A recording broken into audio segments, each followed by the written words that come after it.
नमस्कार, मैं हूं मोनिका जायसवाल और आप देख रहे हैं प्रदेश का सबसे भरोसेमंद news channel India news Uttar Pradesh Uttarakhand. 22 का अग्निपथ। साल 2022 में यूपी में विधानसभा चुनाव है और सभी पार्टियां अपनी एड़ी चोटी का जोर लगा रही हैं।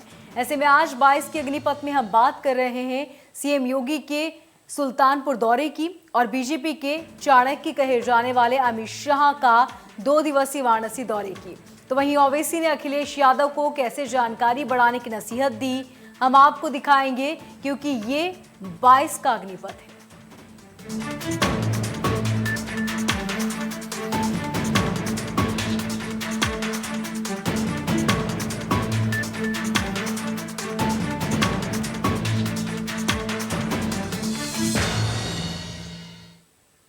यूपी में चुनावी शंखनाद से पहले अमित शाह एक्टिव हो चुके हैं। यूपी में चुनावी घोषणाओं से पहले केंद्रीय गृह मंत्री अमित शाह एक्टिव हो गए। आज से अमित शाह 2 दिवसीय वाराणसी दौरे पर रहेंगे और इस दौरान शाह संगठन नेताओं को जीत का मंत्र देंगे और साथ ही सभी 403 विधानसभा सीटों के लिए रणनीति तैयार भी की जाएगी। अमित शाह का यूपी चुनाव से पहले का ये दौरा बेहद ही अहम माना जा रहा है। दरअसल सपा छोटे दलों को साधने के साथ साथ बसपा के बागियों को अपने साथ लाने में जुटी हुई है। हाल ही में सभा प्रमुख ओपी राजभर ने समाजवादी पार्टी के संगठन गठबंधन का ऐलान किया, जिसके चलते भाजपा एक्टिव मोड में आ चुकी है। देखिए रिपोर्ट। देश के गृह मंत्री अमित शाह 2 दिवसीय दौरे पर 12 नवंबर को वाराणसी पहुंचे। यहां पार्टी के वरिष्ठ नेताओं और पार्टी के कार्यकर्ताओं के साथ बैठक में भाग लिए। बीजेपी के काशी क्षेत्र के अध्यक्ष महेंद्र चंद श्रीवास्तव ने बताया कि अमित शाह 13 नवंबर को दोपहर को वाराणसी से प्रस्थान करेंगे। अमित शाह ने प्रदेश के 403 विधानसभा प्रभारियों और 98 जिलाध्यक्षों, जिला प्रभारियों के साथ संवाद करेंगे और आने वाले विधानसभा चुनाव में कैसे रण में उतरना है, इसके लिए मंत्र देंगे और कार्यकर्ताओं का हौसला भी अफजाई करेंगे। दिखाई दे रही हैं और अखिलेश यादव और ओम प्रकाश राजभर भी गठबंधन में अपना दम भरते हुए दिखाई दे रहे हैं और चैलेंज कर रहे हैं कि 400 के ऊपर सीटें जाएंगी। तो भाजपा को किस तरीके से इसको देखती है? भाजपा इसको 2017, 2019 और उसके बाद के हुए उपचुनाव की तरह देखती है। जब सपा और कांग्रेस मिले थे और बसपा ने बाहर से समर्थन दिया था, हार गए थे। फिर अब तक के आज़ादी के बाद के इतिहास का सबसे बड़ा जो मजबूत गठबंधन जो प्रचारित कर रहे थे लोग, सपा और बसपा का हुआ। कांग्रेस ने बाहर से समर्थन दिया, मिलकर ये सब लड़े और मिलकर इतनी बुरी तरह हारे कि हमारा जो आंकड़ा था वो सब मिला लें तो 325 के आसपास था, अगर सहयोगी दल मिला ले। और उस बुरी तरह हारने के बाद अब ये छोटे गठबंधन के आधार पर अगर लड़ रहे हैं तो आप निश्चित मानो कि पिछले से भी बुरी तरह ये हारेंगे। सर, इस गठबंधन को अब टीएमसी का भी सपोर्ट मिलने जा रहा है। बात की जा रही है अखिलेश यादव की, तो कहीं ना कहीं ममता बनर्जी भी अब उत्तर प्रदेश में पांव रखने जा रही है। उनको दम लग रहा है। देखिए जो बंगाल की हिंसा है और बंगाल का आतंक है, बंगाल में तुष्टीकरण की जो पॉलिटिक्स है, वो अगर वो उत्तर प्रदेश में करने की सोच रही हो तो मैं समझता हूँ उत्तर प्रदेश की जनता उनको स्वीकार करने वाली नहीं है। हाँ, ये बाहर की शक्तियाँ आ रही हैं। महाराष्ट्र की भी एक पार्टी है, वो भी हुंकार भर रही है। बंगाल के साथ साथ इसके आप हैदराबाद से कुछ लोग आ रहे हैं, अपने संप्रदाय विशेष की राजनीति करने का सपना देख रहे हैं। अब उत्तर प्रदेश में जातिवाद, संप्रदायवाद, भाई भतीजावाद, परिवारवाद, इसका कोई स्थान नहीं है। अब केवल एक ही वाद है और वो है विकासवाद, जिसके आधार पर भारतीय जनता पार्टी काम कर रही है। केंद्रीय गृह मंत्री अमित शाह के 2 दिवसीय काशी दौरे को देखते हुए ट्रैफिक पुलिस ने रूट डाइवर्ट किया है। बाबतपुर एयरपोर्ट समेत 6 प्रस्तावित मार्गों को चिन्हित किया गया है। वीवीआईपी दौरे के तहत बाबतपुर एयरपोर्ट से बड़ा लालपुर स्थित टीएफसी, श्री काशी विश्वनाथ मंदिर, अमेठी कोठी और वहां से एयरपोर्ट के लिए वीआईपी मार्ग निर्धारित किया गया है। का आज कार्यक्रम है, क्या लगता है कि उत्तर प्रदेश के विधानसभा चुनाव की तैयारियां बनारस से शुरू हो जाएगी आज से? तो अभी भी नहीं शुरू होगी, अब तो 100 दिन लगभग बाकी माना जा रहा है। और बाबा विश्वनाथ जी की नगरी से जब आशीर्वाद लेकर के हम लोग कोई यात्रा शुरू करते हैं तो शून्य से शिखर तक पहुंचते हैं और 2022 के लिए आज की बैठक अत्यधिक महत्वपूर्ण है और 2022 में हम लोग 2017 दोहराएंगे, फिर एक बार उत्तर प्रदेश में भाजपा की सरकार बनाएंगे। कितने सीटें आ सकती हैं? जो 2017 दोहराने की बात कर रहा हूँ तो 300 से ज़्यादा सीटें स्वाभाविक तौर से लाने जा रहे हैं। अखिलेश यादव कह रहे हैं कि इस बार हम फिर से लौट कर आ रहे हैं। ये अखिलेश यादव जी के बयानों को आप ध्यान दें कि 2014, 17 और 19 में उनके दावे क्या थे। अगर उनके बयानों में उस समय में कोई दम है तो इस समय में भी दम होगी। अगर वो बेदम बयान थे तो इस समय बेदम बयान है। जल्दी का एक बयान आया है कि राम नाम के जो करते हैं वो राक्षस हैं। देखिए, कांग्रेस और सपा के नेता बौखला गए, लगातार हिंदुओं का अपमान करने पर उतारू हो गए और ये नकली हिंदू और असली हिंदू, जनेऊधारी हिंदू, पुजारीन हिंदू, यह जो तरह तरह का कांग्रेस नाटक करती रही है और सलमान खुर्शीद जी की किताब और राशिद अल्वी जी का बयान आने के बाद इन्हें तो 1 मिनट देरी किए बगैर इनको पार्टी से निष्कासित करके देशवासियों से क्षमा मांगनी चाहिए थी। लेकिन जय श्री राम तो कांग्रेसी भी बहुत सारे बोल रहे हैं कि रामलला का मंदिर बन रहा है, हम भी राम भक्त हैं, और अगर वो राम भक्त हैं और जय श्री राम बोलने वाले हैं तो वह किनको किनको राक्षस कह रहे हैं, जरा स्पष्ट कर दें। कांग्रेस के लोग जो जय श्री राम बोल रहे हैं वो राक्षस हैं, या जो हम सब राम मंदिर निर्माण के आंदोलन के सिपाही रहे हैं हम लोगों को राक्षस समझते हैं, या जो करोड़ों लाखों की संख्या में हमारे साधु संत हैं उनको वह राक्षस समझते हैं? किनको समझते हैं? कांग्रेस इस पर जवाब दे, देश से माफ़ी मांगे और ऐसे लोगों के खिलाफ कार्रवाई करें। जिन्ना की बात की जाए तो देश का बंटवारा कहते हैं, जिन्ना देश का बंटवारा नहीं बल्कि आरएसएस के लोग कर रहे हैं। देखिए, बहुत मैं यह मानता हूं कि समाजवादी पार्टी, मैंने कहा ना, कांग्रेस हो, सपा हो, बसपा हो, ये सब बौखलाए हुए भाजपा की बढ़ती हुई ताकत को देख करके, कोई जिन्नावादी बन रहा है, कोई गुंडावादी बन रहा है, कोई माफियावादी बन रहा है, तो इस प्रकार की चीज़ें देश स्वीकार नहीं करेगा। और इसका जवाब 2022 के विधानसभा चुनाव में तो चाहे कांग्रेस होगी, सपा होगी, बसपा होगी या अन्य कोई दल होगा, करारे से जवाब देगी। आज की बैठक बनारस में क्यों चुना गया?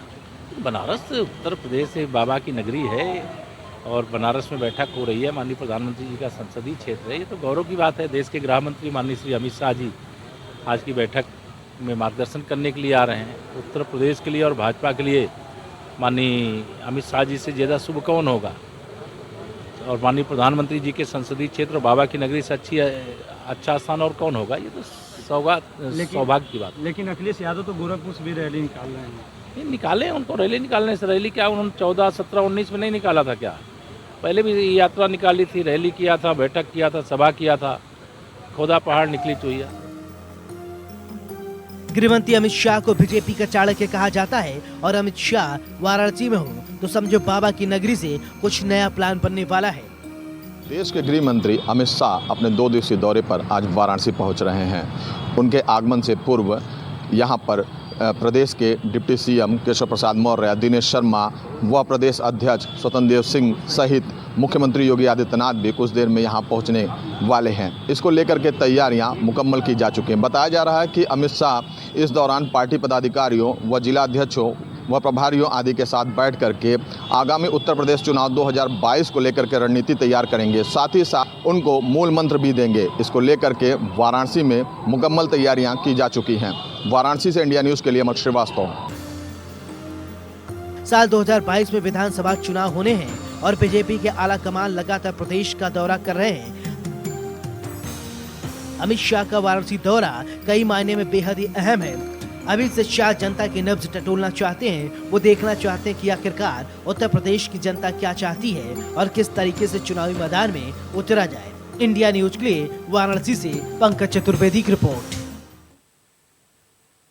यूपी सरकार की बड़ी उपलब्धि माने जा रहे पूर्वांचल एक्सप्रेसवे को प्रधानमंत्री मोदी 16 नवंबर को सुल्तानपुर में जनता को समर्पित करेंगे। पीएम मोदी के सामने इस दौरान एयरफोर्स के फाइटर प्लेन भी पूर्वांचल एक्सप्रेसवे पर लैंड होंगे और साथ ही एयरफोर्स की टीम शुक्रवार को दिन में इस कार्यक्रम का रिहर्सल कर रही है। यूपी सरकार की बड़ी उपलब्धि माने जा रहे पूर्वांचल एक्सप्रेसवे को प्रधानमंत्री नरेंद्र मोदी 16 नवंबर को सुल्तानपुर में जनता को समर्पित करेंगे। प्रधानमंत्री नरेंद्र मोदी के सामने इस दौरान एयरफोर्स के फाइटर प्लेन भी पूर्वांचल एक्सप्रेसवे पर लैंड करेंगे। एयरफोर्स की टीम शुक्रवार को दिन इस कार्यक्रम का रिहर्सल किया। मुख्यमंत्री योगी आदित्यनाथ भी इस कार्यक्रम में मौजूद रहे और तैयारियों का जायजा लिया। तेजी के साथ आदरणीय प्रधानमंत्री जी के भावना के अनुरूप $1 ट्रिलियन की इकोनॉमी बनाने की दिशा में प्रयास प्रारंभ हुए हैं। उसमें यहाँ की इंफ्रास्ट्रक्चर पर जो ध्यान दिया है, हम लोग वर्तमान में कुछ एक्सप्रेसवेज बना रहे हैं, जिसमें पूर्वांचल एक्सप्रेसवे इस महीने पूरा हो रहा है। बुंदेलखंड एक्सप्रेसवे अगले महीने बनकर के पूरा हो जाएगा। गोरखपुर एक्सप्रेसवे पर युद्ध स्तर पर कार्य चल रहा है और गंगा एक्सप्रेसवे का बलिया लिंक एक्सप्रेसवे पर हमारी कार्रवाई आगे बढ़ रही है।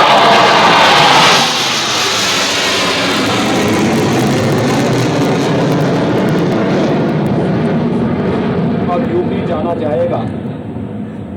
स्वाभाविक रूप से पूर्वी उत्तर प्रदेश की दृष्टि से इस एक्सप्रेसवे की बहुत बड़ी भूमिका होगी। आज मैंने इसकी समीक्षा की है। यहाँ के माननीय जनप्रतिनिधियों, प्रशासन और कार्यदायी संस्था के साथ बैठ करके 16 तारीख का कार्यक्रम पूरी भव्यता के साथ होगा। लोगों में उत्साह है, उमंग है और उस दिन कार्यक्रम के तत्काल बाद एयरफोर्स का एक एयर शो भी यहाँ पर होगा, क्योंकि यहाँ पर सुल्तानपुर के पास हम लोगों ने लगभग 3.5 किलोमीटर लंबी एक एयर स्ट्रिप भी यहाँ पर दी है। इमरजेंसी लैंडिंग एयरफोर्स के विमानों के साथ साथ किसी भी प्रकार के विमान को इमरजेंसी लैंडिंग की सुविधा भी यहाँ पर दी जा रही है। जिससे ट्रायल एयरफोर्स का एयर शो भी उस दिन यहाँ पर आयोजित होगा। आज इसी की समीक्षा करने के लिए मैं यहाँ पर आज आया हूँ और मुझे प्रसन्नता है कि पूर्वी उत्तर प्रदेश जो आज़ादी के बाद से उपेक्षित था, आज प्रधानमंत्री मोदी जी के मार्गदर्शन, उनके नेतृत्व में विकास, रोजगार की ढेर सारी संभावनाओं को आगे बढ़ाने की दिशा से आगे बढ़ रहा है। इस एक्सप्रेसवे में हम लोग 8 स्थलों पर इंडस्ट्रियल कॉरिडोर की भी स्थापना करेंगे।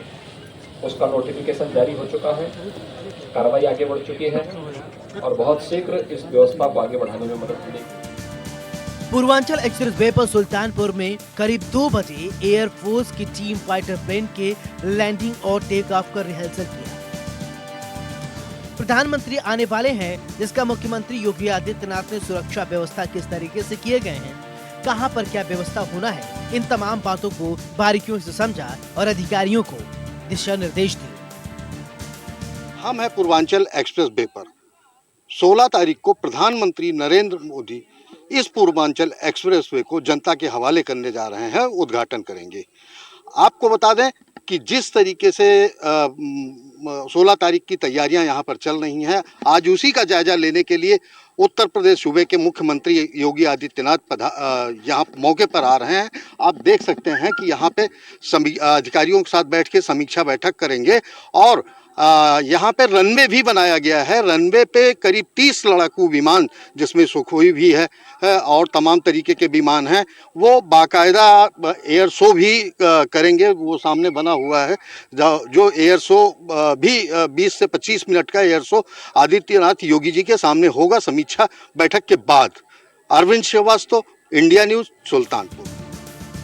प्रधानमंत्री नरेंद्र मोदी की उपस्थिति में 16 नवंबर को लड़ाकू विमान करीब 30 मिनट तक करतब दिखाएंगे।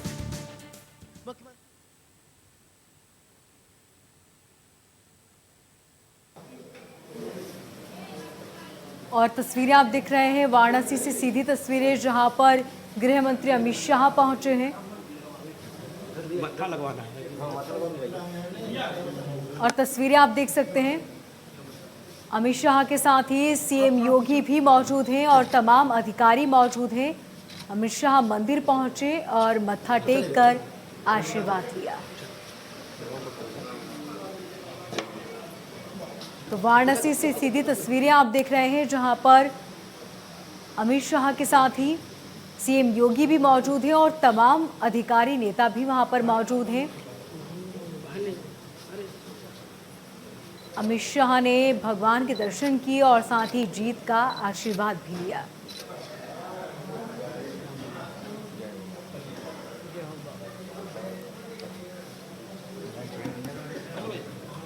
और इसी के साथ स्वतंत्र देव भी वहां पर मौजूद हैं। बीजेपी नेता, तस्वीरें आप देख सकते हैं। तमाम अधिकारी वहां पर मौजूद हैं। जहां वाराणसी पहुंचे अमित शाह ने दर्शन किए और ये मंदिर की तस्वीरें हम आपको दिखा रहे हैं। वाराणसी से सीधी तस्वीरें जहां पर अमित शाह इस वक्त मंदिर पहुंचे, उन्होंने दर्शन किए और उन्हीं के साथ बीजेपी नेता स्वतंत्र देव सिंह और सीएम योगी भी मौजूद हैं और तमाम बड़े नेता और कई अधिकारी मौजूद हैं। सीधी तस्वीरें आप देख सकते हैं, गर्भगृह की तस्वीरें जहां पर अमित शाह पहुंचे। और चलिए मुरादाबाद की बात करते हैं, जहां पर जलसे में ओवैसी ने जिन्ना वाले बयान पर अखिलेश यादव को सलाह देते हुए कहा कि अखिलेश जी पढ़ लीजिए, सरदार पटेल, नेहरू, गांधी और जिन्ना सब बैरिस्टर थे। भारत को तोड़ने वाले और पाकिस्तान को बनाने वाले का नाम जिन्ना था। उम्मीद है आप ऐसी गलती दोबारा नहीं करेंगे। देखिए रिपोर्ट। मुरादाबाद में आयोजित जलसे में ओवैसी ने जिन्ना वाले बयान पर अखिलेश यादव को सलाह देते हुए कहा कि अखिलेश जी पढ़ लीजिए, सरदार पटेल, नेहरू, गांधी और जिन्ना सब बैरिस्टर थे। भारत को तोड़ने वाले और पाकिस्तान को बनाने वाले का नाम था जिन्ना। उम्मीद है कि आप ऐसी गलती दोबारा नहीं करेंगे। अखिलेश यादव के बयान पर AIMIM ओवैसी ने प्रतिक्रिया दी। हैदराबाद से सांसद ओवैसी ने उत्तर प्रदेश के मुरादाबाद में शोषित वंचित समाज सम्मेलन को संबोधित किया। इस दौरान उन्होंने कहा कि मैं RSS, बीजेपी और सपा के लोगों को चुनौती देता हूं जो पढ़ते नहीं हैं। देश का बंटवारा मुसलमानों के कारण नहीं, जिन्ना के कारण हुआ। उस समय केवल वही मुसलमान वोट करते थे जो प्रभावशाली, नवाब या डिग्री था।